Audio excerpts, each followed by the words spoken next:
Bonjour. This time we're going to be talking about the sound in French, O.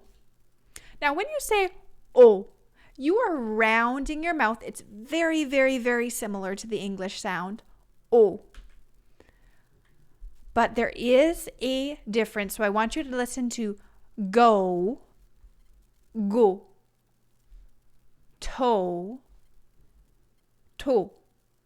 So one thing you may notice is when I'm saying these in English, O, there's actually a change in the vowel sound. While I'm saying it, my mouth is actually changing shapes.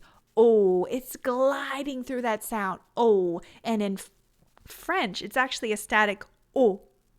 O. And when you're getting used to this, the best way you can do it is keep your O's and actually any of your vowels nice and short. O, O, O is going to sound very French versus ho, ho, ho, which is not bad, but different than go, to, ho.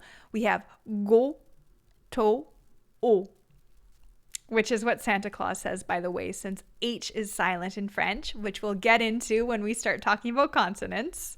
But yeah, Santa says o, o, o. All right, so tip number 2.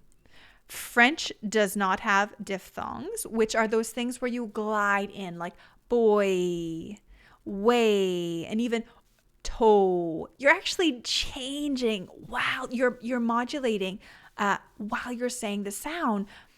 But in French, you do not glide or change during the sound. They're actually called pure vowels because they do not change at all. A, E, O, U. So I'm not saying O. I'm keeping it nice and short and saying O. All right. We're already doing a little bit of review. So take a look at this. See if you can do it first. A, O.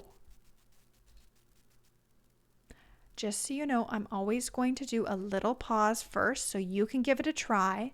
And I'm only, at this point, you're only going to see letters like this is making a D sound. You know it from English. If it's making a different sound than English, it won't be here. So that being said, this is do because this letter here is grayed out. So that's how you know when a letter you don't pronounce right now. To.